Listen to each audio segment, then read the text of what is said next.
Maneva na sema PENDREAM TV. PENDREAM TV de osia dem yopo.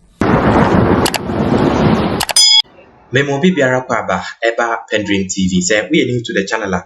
Subscribe to the channel no bell notification no na share ma afofron so ensa enkebi. Kebi mamen kebi amamuo ama Ghana for to me. Say every 4 years biano yebeto aba ayi president MPs ena afen so no ada akandifo a ye pese omodi yanim. Na coming December 7th Ghana yebeto aba ayi yem penifo a ye pese omodi yanim. Na one of the rating agencies bia periodically omodi polls ebetuja. Na polls no it goes in favor of the National Democratic Congress, which is the NDC. Yeah, another pool, Abetuja, yeah, it also goes in favor of the National Democratic Congress. And I say, Yetie emunsem ene. Na yeshe post ya Musa Dankwa a post here on the social media handle some weeks back. I say JDM still leads in the race to the Jubilee House according to polls conducted over 2,000 voters between 28 October to 2nd November 2024. Runoff out of sight. Na Musa K. Dakwa HSA, Oma conducted pool, and I say, Oma Bisa Ghana for some few questions. Yeah, questions here, HSA Obisa Omanfu Bini say, do you believe that the country is heading towards the right direction or wrong direction? How will you rate the performance of the president? How will you rate the performance of the government of the MPP? If the 2024 elections are held today, who would you vote for? If there is a runoff, who would you vote for? Now, HSA or conduct a survey way every no. Results are eba bonten HSA NDC Amanyokuno has a higher percentage and has a higher chance of winning the 7th December election year ebaswe. Now, Osai Katwa also say NDC will form a majority in parliament. After so no, yet say Ebimo Kika say, oh, this election people will rig it.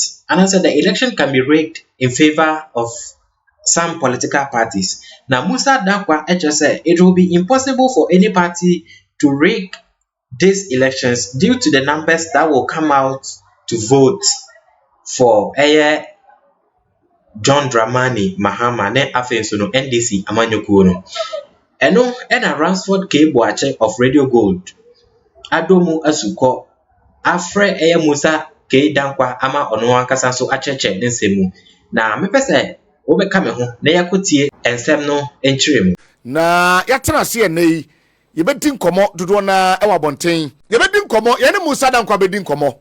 Listen to me ene yene Musa Dankwa bedi nkomo. Yani Musa Dankwa bedi nkomo. Now the latest survey about the weekly telephone tracking pulsa ekosono HSA John Mahama and the NDC are heading towards the Jubilee House. What you say? John Mahama and the NDC womoda so enam kwantempo ne so a the Jubilee House omampani atena ye no Mahama ne NDC ekofuru sa kunwa kese no. Na eba the parliamentary so a report to the more the NDC is forming majority in parliament. Na when say no eba be overwhelming majority. What share the tracking na ekoso na ye likely me ma figure ne de but any Musa Dankwa be din komo na ya share the parliamentary seat ya boboba and afensu the presidential telephone tracking pool no.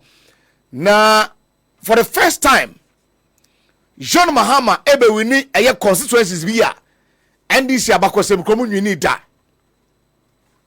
Listen to me, for the first time since 92 elections no John Mahama ne NDC be wini constituencies bi since 92 no womu nwini da. Etiebeti member say presidential resource no will favor John Mahama. But ebia parliamentary no be the other side. Because ya check mu 276 na 275. Now, Guan constituency abeka ho. 276 constituencies no. John Mahama eba be wini bia for the first time the party enya bie. Typical example Domiko Abenya. Weja Gbawe and I feel so some constituencies in Greater Accra are a year predominantly a year MPP no. Na ni etiane say enipa etu amama Dr. Mahmoud Bawumia 22 saying etu amama na nado 2020 no. Bawumia anya drop between 15 to 20%. Etebi say Akufo-Addo de ameto. Bawumia de men to mabama Bawumia. Eti Dr. Mahmoud Bawumia so for year pa. Na yebedi komo NDC Ashanti region. Ni etiane say NDC for ni yejuma, especially Ashanti region. Na Ashanti region no, John Mahama last week Friday, eka sembi ewo aye the northern part of Ghana. Or say, over Daily Post newspaper, 2024 election, SS ballot papers were given to MPP in 2020. It won't happen this year. Na sadia we say John Mahama kan wasem no. Dodo na siye e wa Ashanti region. Ye ho tapes e wa ha aye tabo. Ye be sent tape no so biem. Ni ya hwe party na ho bo a o mo de call elections nim. John Mahama e o Oti region party custody board edinachi. Ye be ko na fe yetimi edisan komo no. Empanifo be ba fie na NDC manifesto promise wo mo ede acquire social contract between the NDC and the good people of Ghana no. You read the NDC manifesto so enkomo. The alternative solution no and adodo na ehwenim. Na alternative solution wo babia. Na efi the incumbent party and what is what say after 8 years akanfo kakasa bi say ye besi uso anka yedan ye hyewoma. Ha. Uko bi fie na ohyansa na oma nsuo won oma aduane a bo no ohwa the size no hwede egum na se utimi se size no bo no so ya tis asom kitikiti bi di amount e che se wodi wi a wawie dimfa se ensa ne ye hyewa na ensa utimi se sensi ho ba ye hwie ye no ne ye hwie kituwa bi anagu ase e che se wi a ye ne uni hwie biem but o hye ne mane bufa so a no aka kire wo se wonum na nso asan den sambra biem ene ye to se si ye besi wo so a e ka ye den ye hyewoma etina chese ne yetie no na ye say to aso 90.5 FM suni ye beko ahomane so ntempa ne musa dankwa ebedi nkomo na afi so yetimi ahwe projections outdo a musa ede abamba just start project ye figures no ema me na afi yen hwa de enra anasa no pay global info analytics for the kind we say there but of away to so na yen hwe how our projections no echo na ni ntia me peso odi we ne to so no ye date na e communicate no so that abanfo be hu how a enema sifati ti na no pay breaking news. JDM still leads in a race to the Jubilee House according to polls conducted among over 2,000 voters between 28 October to 2nd November 2024. Runoff out of sight. The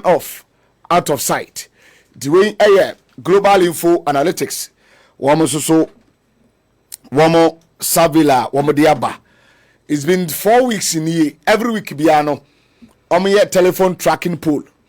Wamo de still monitor system and say kwanya enema sifa so and as I said the election 2024 no say esese kono no sa pepe na this time around no ekwa na say ensachire timi aba.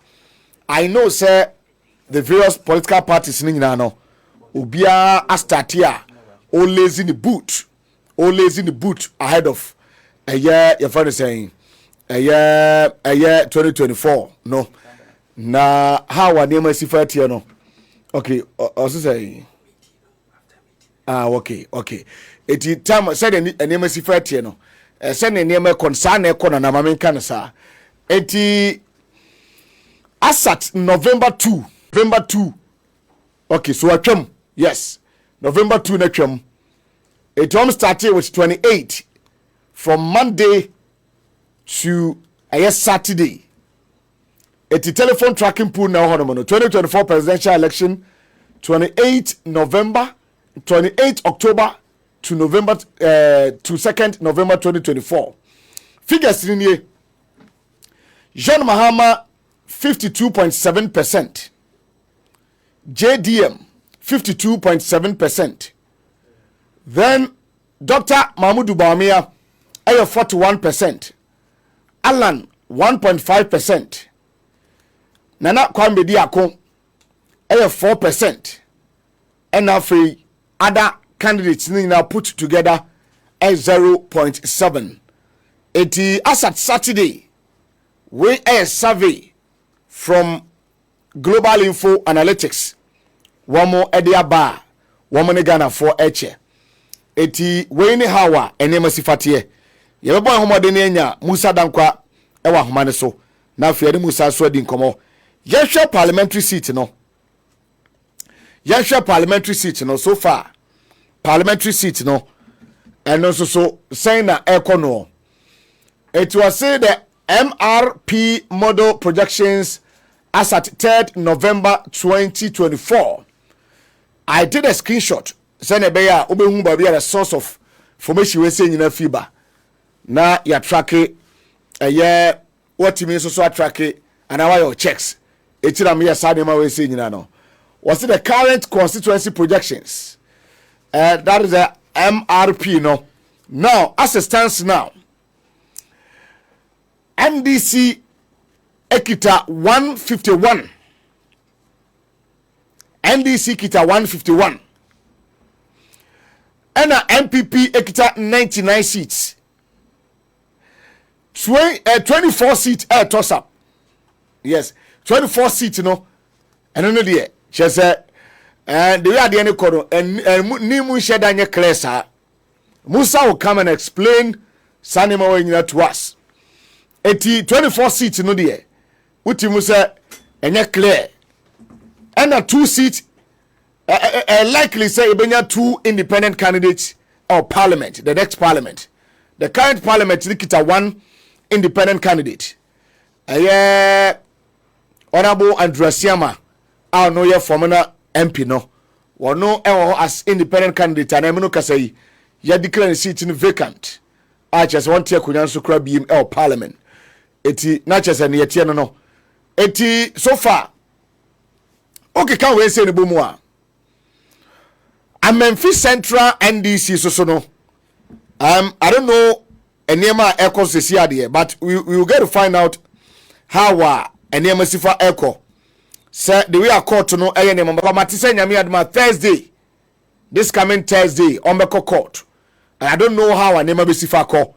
Sir Joanna Jan Kujo, Omu Yina Frim, Ana NDC Benya Kwenya to failed another your friend is saying or Rebecca say football or the another player failed another player na it no it depends on how them but we ever quite this for na catch near bisa how far I'm efficient seat no send a name is because we've seen a notice of puller in Nipa 3 and Omudi also MPP candidate and 2 other independent candidates are one was so far how are a name is if 99 seats for MPP 151 for the NDC 24 toss up and 2 independent seats and ekoswa enya semgetwa etiabane say ye dia na your friend say the NDC ebe form overwhelming majority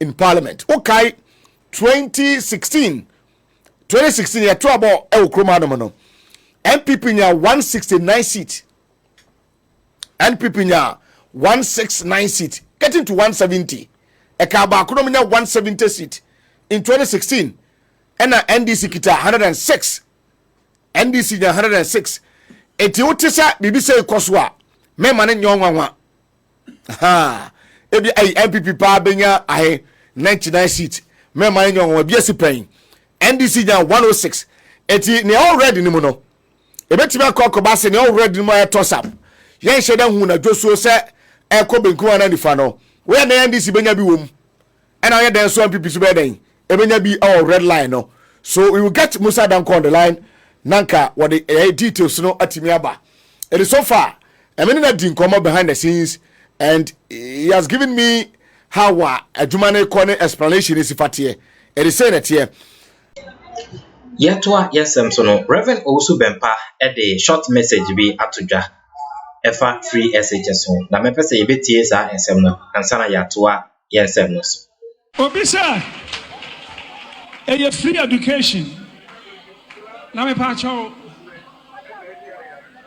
free education no ayo man pani ni bottomska and what you free education enya Ghana yesika aya bosia kra enya Ghana dim no de ko boy enya tax aya tuatua enti mpacho yesika awa ban ho no de aya bibia man senya free ana meboa me sika na twa ha osofu free education na nyo no ani bottom ska omu country said ya say yo mo bottom ska no mu di aye aya Ghana yesika na mu di aye free education eti man yakura ati said ya misika ho na di aye ade ama me onya hwe.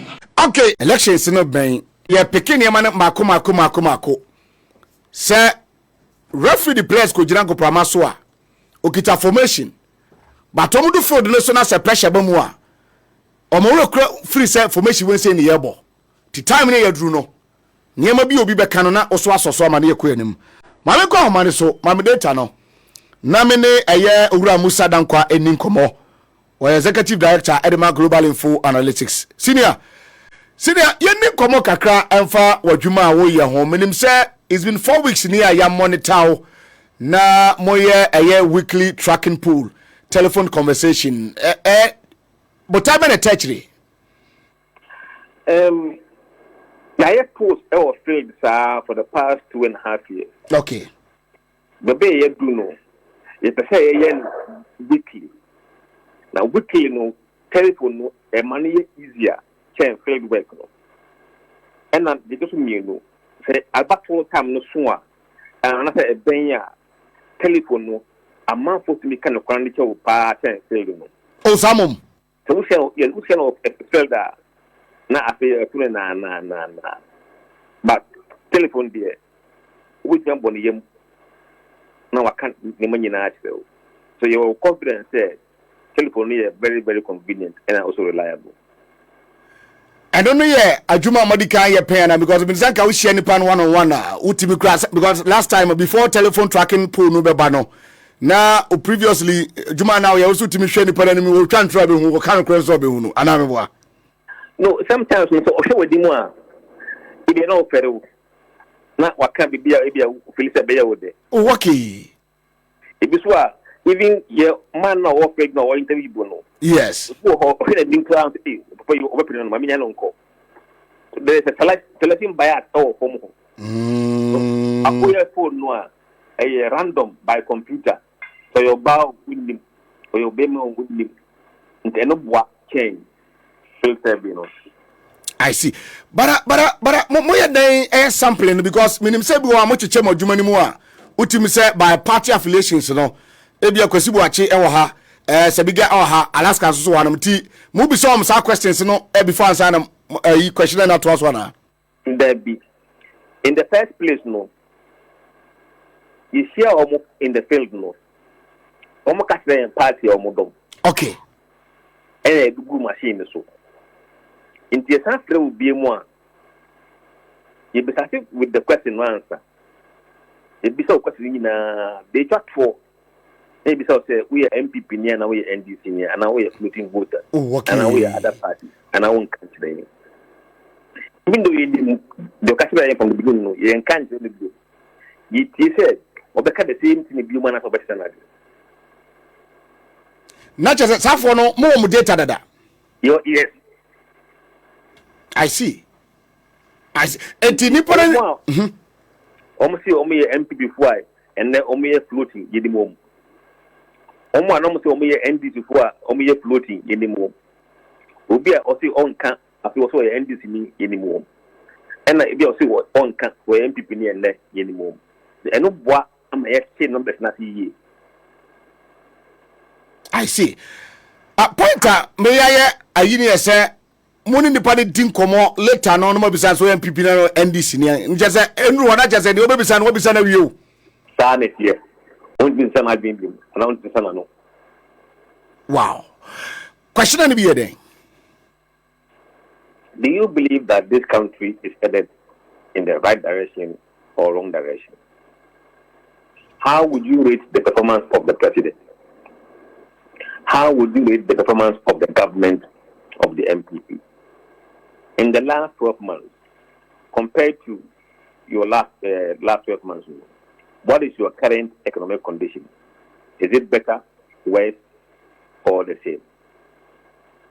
Maybe so. If the 24 elections are held today, who would you vote for? If there's a runoff, who would you vote for? And then I see. So, another data no.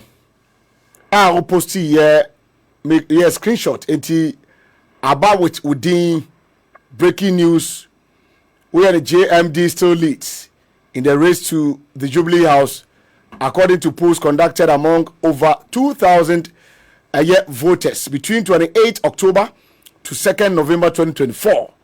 Runoff out of sight. I'm not for say per the strength of Kwame Bediako ne Alan Suswa Bemuno and others not put together no. The possibility of this year's elections not going to a runoff no very high. But you are saying otherwise. Yes. You see, we don't conform. We're not doing the poll because the police say we say it as it is. Said it in Sana Mokano. And you'll be a Temachina Juma Muye. Oh, they tell a company. And you put an research. Okay. And yet down for Musa and a research. Okay. A company research. And I mean, it actually started being explanation amount. And then company with me maybe. Not in the book for Son or Becker. I see. 80 John Mahama 52.7, Dr. Maumia 41, Alan 1.5, then Kwame Bediako 4%, others put together 0.7%.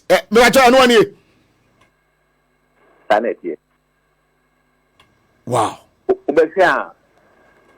This is the fourth week Yaya poll. First one, Mahama 53%. 53%. 5-3. Okay. No, of course, no about from, and then we are almost the same 53%.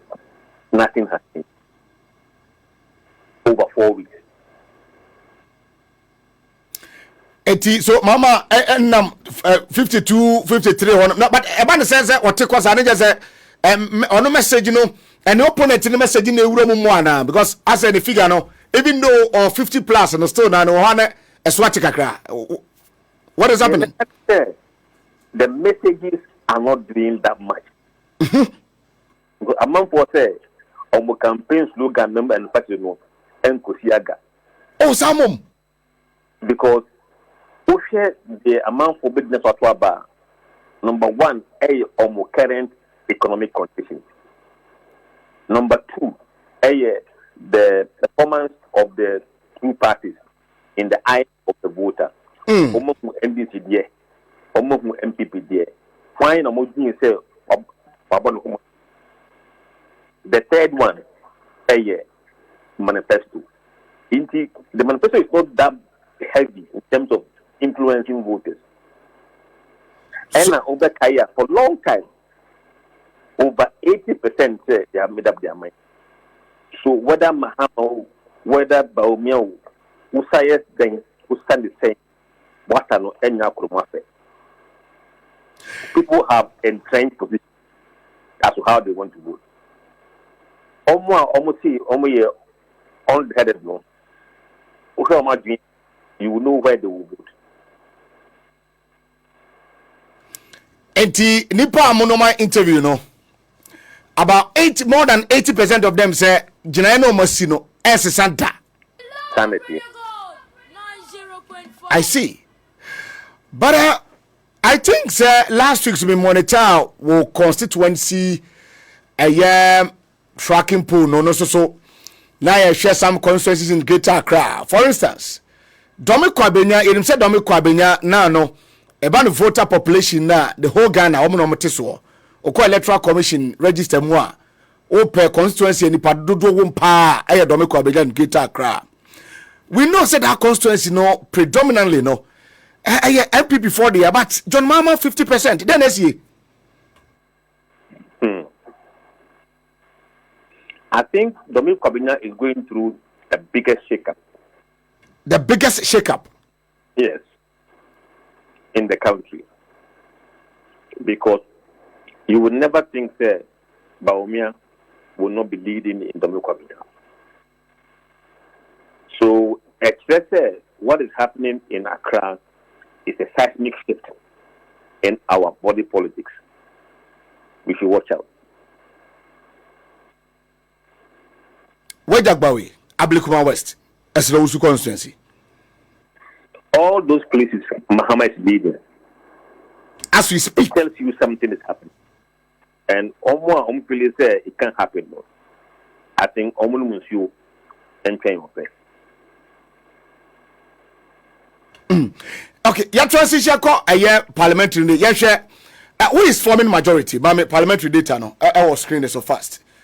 We have no doubt from the model and the numbers we have seen said NDC will form majority. The who say supposed to know. Yeah. Update demand as and when we have new data. You won't say MP because road and NDC go form and our say just up no cost road. It's because we have seen new data. Actually, say something is going on there, and also know every time we have new information. It will keep changing until end of November. Then we will give our final assessment of what we believe the numbers will be. But no doubt, NDC will form majority. The NDC will form majority in Parliament. Yes. Musa, would that time is screenshot here? I think my screenshot around 7:30 this morning. That time, you know, na o story no anya 19 hours on Facebook. MRP model projections as at 3rd November 2024. Explain data. Okay, so green there. I indicated say green for NDC 151 and the blue no MPP 99. Yahoo a year. Yellow no independent candidate 2, right? Senate, yeah. Okay, so the toss up. Oh, sir. As at that time, no. Yes. Okay, so toss up, no. No. The red line. Graph no 24. Nobody is leading with more than 3%, and not 4%. 24 near 24 constituencies, no. Yes. Obi only lead more than 3%. Yes, and after a pie neck and neck. So it's either on tie or where the leak akra. Yes. It meaning say a bit to be right? Absolutely, that's what it means. I see.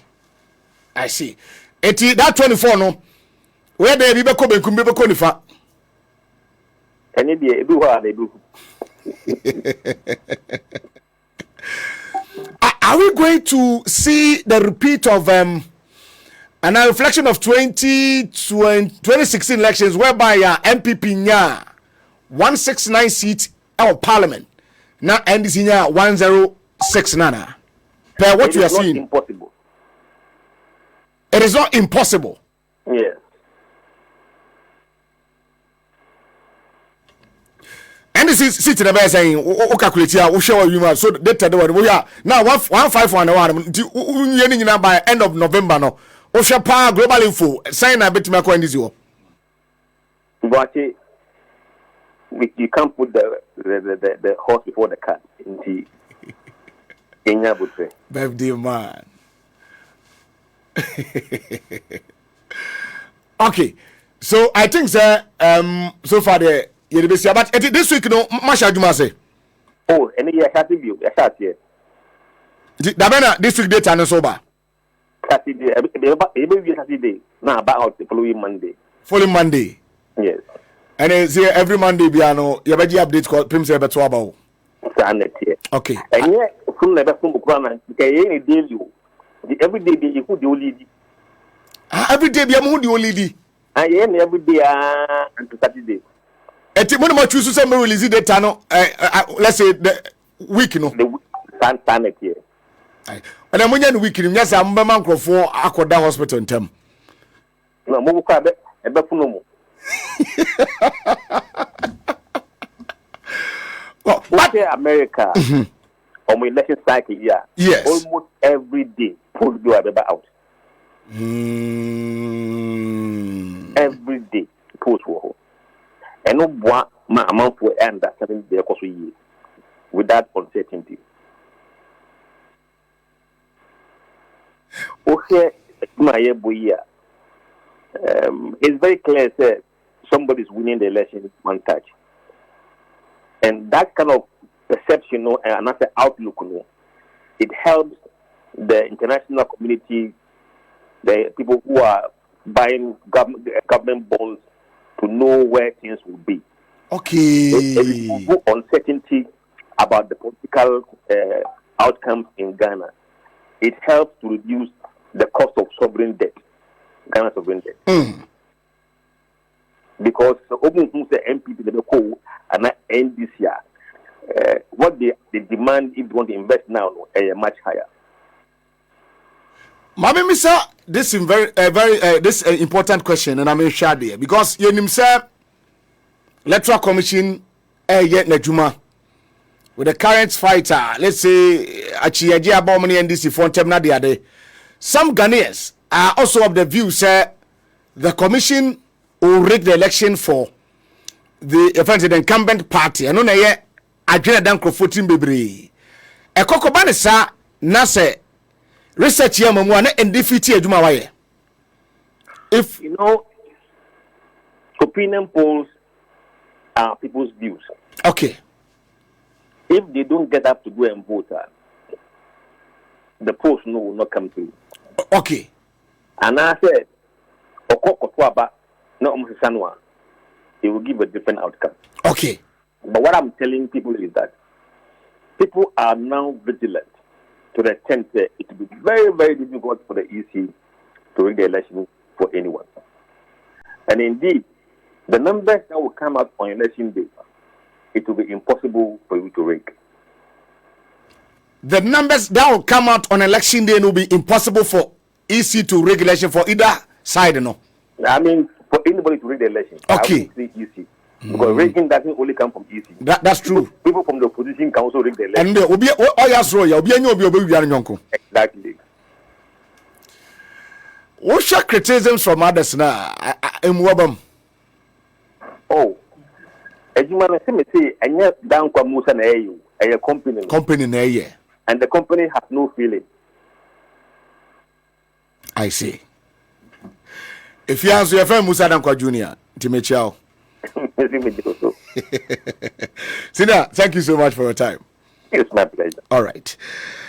Global Info Analytics boss, and what can honor church data from the institution.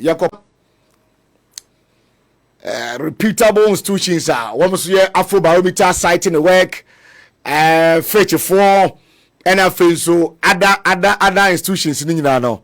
Or picking the data to also augment what they have.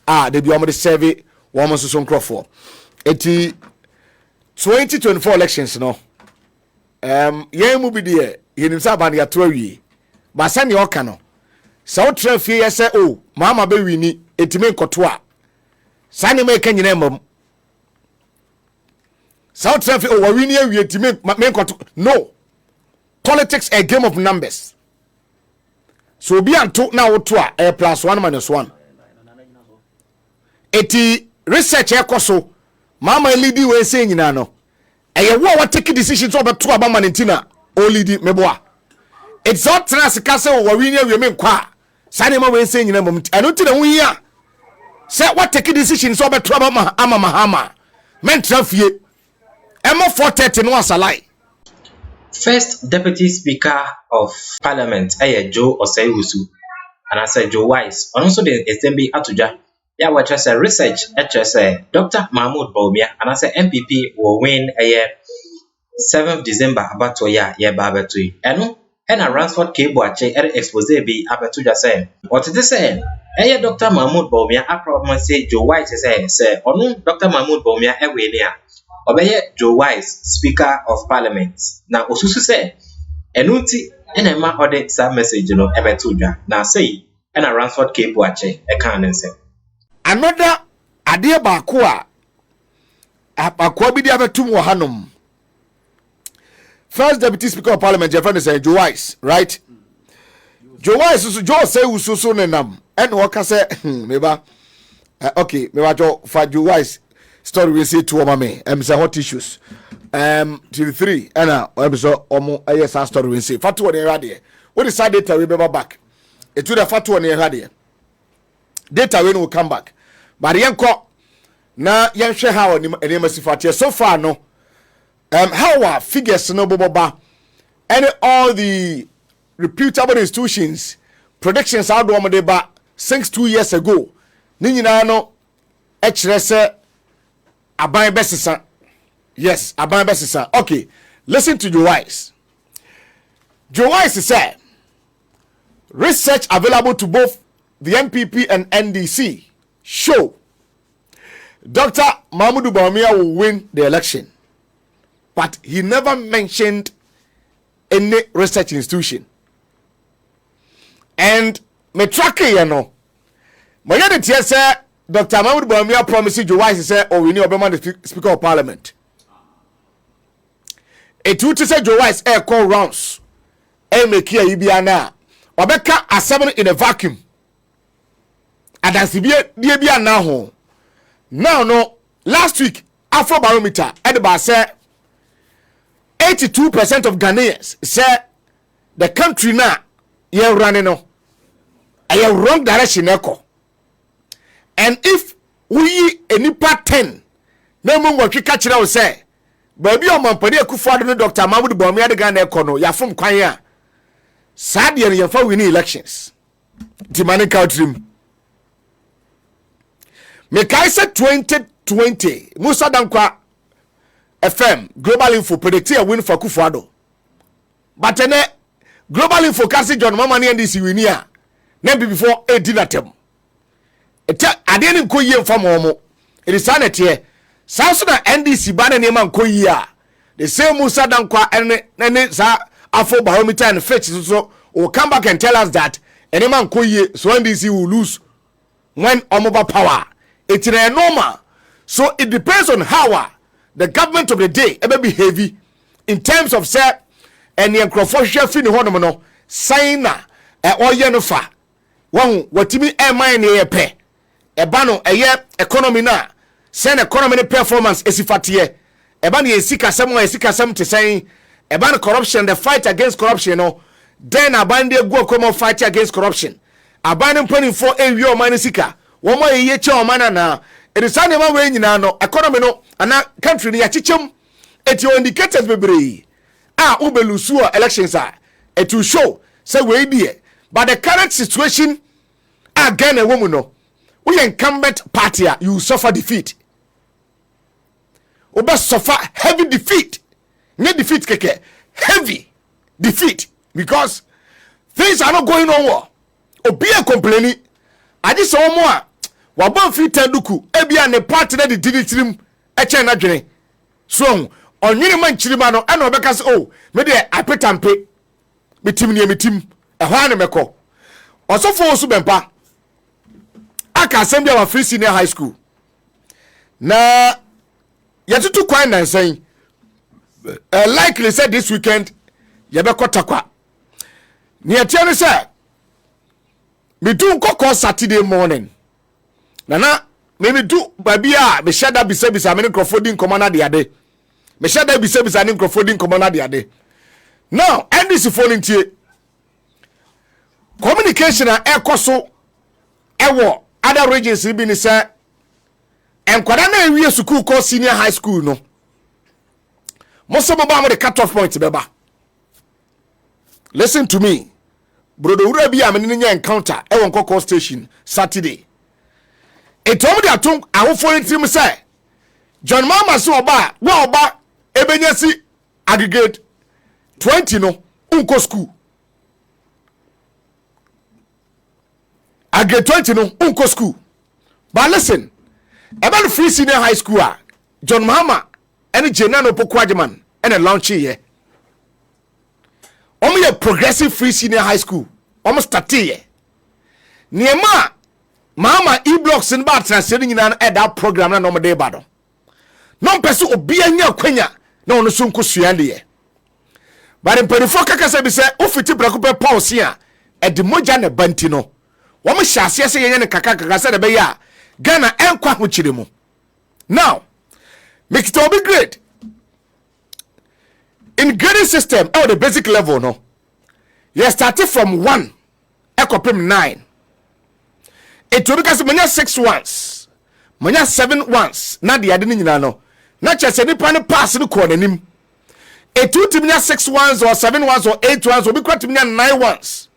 I think mostly they write 9 subjects. Mostly they write 9 subjects. It only 9 subjects in one sir. Not just a nipple aggregate 6. In a basic level, that grading system, no greatness shadow and a chess wire day, what bon homo day. And yet be so. Now, sir, why not the good throw the trouble be a free trauma, me credit gusua, ubenya nine. Omodiano, not just a war report all. Not just a 1 and 9. 89 times 6 will give you 54. So the last grading system, no, is 54. 88 time, no, who just a won't hompo. But an obina aggregate 50, ni 54. Now, Casson Quay Science, one share that you'll be both pony croco. But some crofooling rano, and a researcher chair said, TV schools, YCC, near form Coco at this year. If I'm saying, young form Coco and San Wajuma. To a school, higher secondary education. Eti make it be great. Make sure on the screen the actual. Now, and what been here because of conversation across all grounds. Eti the bacho MDC for no. Muntie sasem we ye. Ye kwabonten koko bisa ne aba ye pere popom. Ye mpesi Ghana fo betum enfutro gu nkrofo ani. Eti o ma start ka kira wo fo ne say. John Mama so ba the basic education obefa si grade 20. Na mama che wade. Omo mako private schools na nya grade papa no mo no so sa. Etomo mako abai schools on krasa na de ade no obi kwatimi yi 30. But obi timi yi 30 nya school. Etoma kati atoma dwim se sankrofo no mama say oba omo nko school ni bi. Etise me yawofo na obeka sa asem kire me a metwe hum yenu in voting for the NDC, but NDC so kasa NDC in kasa. In fact, polytechnics Ghana through John Mahama administration ne Professor Nana Jeropo Kwajiman and on technical university. So every time they try to upgrade the system, any economy no listen no yako school yi yebe group yen womo ye very sharp ebia we nkwai science we nkwai saying just say obi ebe hi obi so service etomom ye very sharp no omo school ombeko na yaba na call last person abrabo na yebo no memeti yi obi tie me otere djumom na otie me ni ote no office etie ni oto do crew tie ne wo fom kicha radio set no etie me soro no kodo na mbekasa na mebra manyesika to duane wo ne ho ana okwakodo buro na ode aburo abre ebia akwele mame de begu nsuom na akwakwa yam ode akwakwa dokono ade ba besi anom yenyina ntimi nya radio adwuma yenyina entimi enya bank adwuma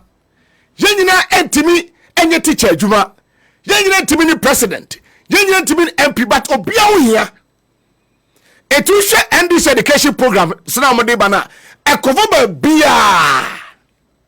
That's why TVET enu ba chensa no djuma chensa no djuma suku ento aso suku etu ko school wo bon kra na say be a catering service I don't know chance will be a caterer be bon because lady ala so buy Mahindra why accountant and or a caterer was no or the any hobby what you say but I never found a full-time job because sika wom and not just say what boy a caterer no obi one more carpentry because and a mason for so honum it is all oko sa TVET no ne a block laying a kwamba for so sidan say the same architecture ni nyina no omo very important because politicians here we sika yi omo yes ka project ni nyama for nedi it will be a human it will ma sheda ko say catch and crofo say John Mama ni president na Jero Poku Adman say omo ba oba enyasi age 21 onko school ni bi because now no conversation ba ko so mbetwa free senior high school do ma jaka because John Mama cry ne prof akase when they come out they go to make sure say on be better ama mo mano akọ school sabosum miasa do obedi no be 3 weeks or be 3 weeks but onko school 21 days and me 60 days wo fie sasem no mo ka ana 90 days wo fie sasem no mo ka tino no the MP before the jaisa make ka ana mo ka kire wo for na form ne say o mo be ka kire yen se me ba nya 20 o ma ne nkobi and me kire no o mo ko LA yen ko LA ni Presby and Roman yes that mission schools no yen do so pa che asika form na egu private schools no e ho na population e wo attendance for no mon kai na mon hye ne so mame for be grade in show ye man school but a TV school ibia ani e de man no na me fani pani din ma but I'll just do a screenshot of a school no ne Ghana Education Service ne okay but be any din beba no mame had where is it okay I'm saying the din ni ha okay ma'am say okay Alaska so what do you have to do ni say obey ni din afrim and I say okay mame nya screenshot no ni grade ni ha no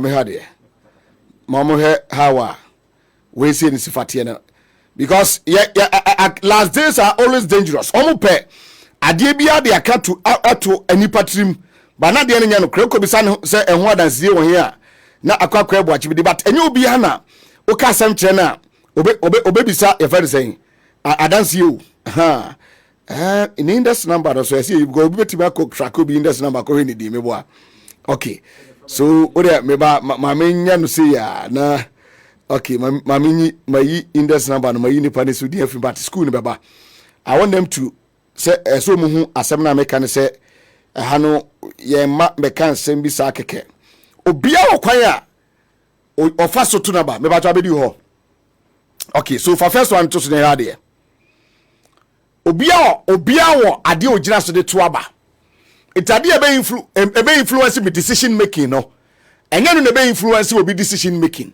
Maybe for instance, free senior high school, say mama saw the baby son from Mau, say Akufado events about me, I bet trust one trust you, and you must send for now.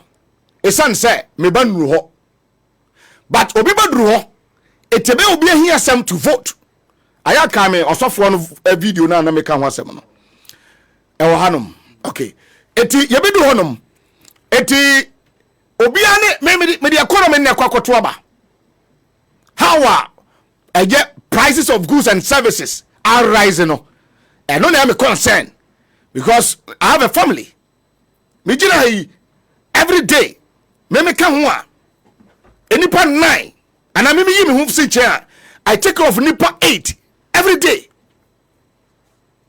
Every day, me home sit chair. Nipa 8, me de be come one. We are 9. Me mama and papa nka ho. Do the mama and papa kraka ho 11 me ba ko for you ha me gina etobam skatum botomo a ahe me na medie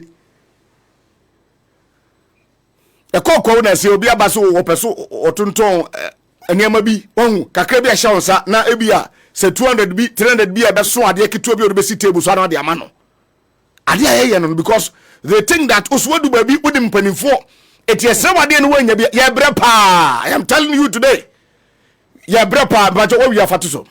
Ya brepa eti yeso so no yeboa eyi bi mankrofo okay ti bra screen so where one of the students the grading system no eti ukwa that computerized school placement system no no about ESSP but do we say government placement we say no ti ni pani ni say ni na ma okay so yaman aggregate 50 ni dia man na chese nipa we say no utimi say ni din kwa ne maame din papa din ocho paper so ene bi ocho teacher din share ba bi because aka for the chese wan tro he ene man aggregate 50 hwe program e de man no yeah no wanya wa sabe kra nim no raw score no raw score for raw score is 72 the 72 now hunu no 72 over 400 eti market script ni bibia over 100%. 84 core subject raw score ni nyina no onya 72 eti 72 over divided by event say 100 no will give you 18 or sahin and that's no you divide 400 by 72 give you 18 t one subject bia no onya 18%. The 18 over 100 84 core subject raw score no core subject no 72 over 400 to you can so science no me doctor na nurse obepo pane boni eku eti man catering and hospitality management course we say na bad even when you go to the universities this yes course we say and cash in kwa you score the man no for the other side the bra okay yaman Suhum Technical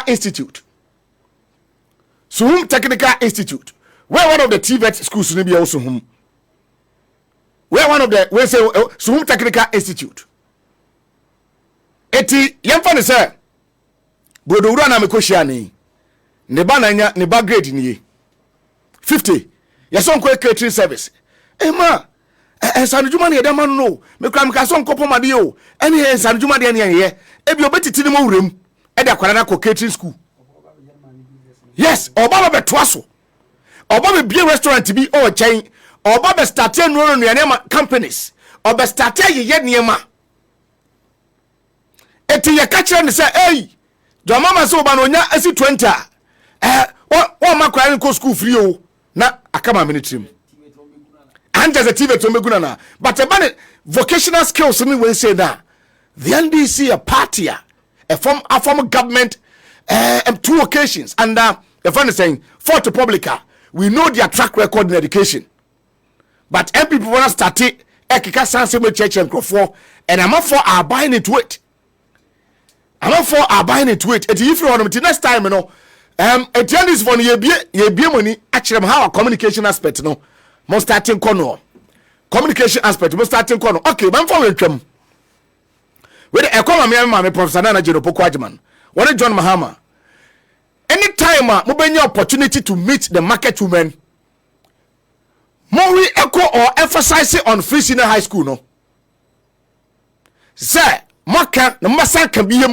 e manifesto me say free senior high school mu twam na twam china but mo baba be je ne yiye obi a wadanse die say John Mahama na professor Nana ka sembi no ofa nkrata anya den enfamra ana ofa ho video enfamra tie me say some free senior high schools no mo ko the various markets na tell them this story you are picking information from the grounds how one crofo apple to crofo your market women your mamenum any papa no odwam ni nyana about free senior high school even though and check that but we the top 5 issues at the elections na education ka ho economy and key but say them me can no me I vote based on free senior high school say your mama the bebe na farmer me botom asem but obi on botom ye etire kosu emfa ne ho obeto oba bia based on free senior high school and ti na metiri wunti na eneya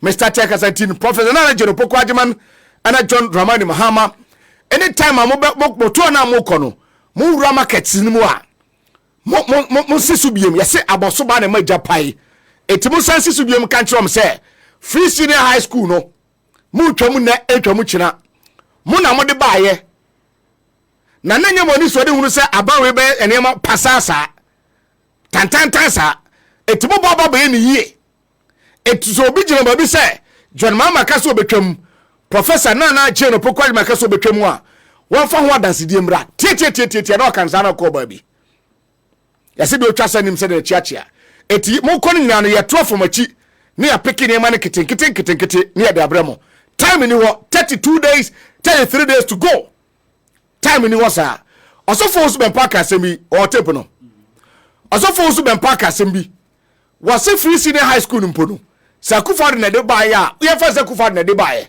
enye ne bottom sika yentie no.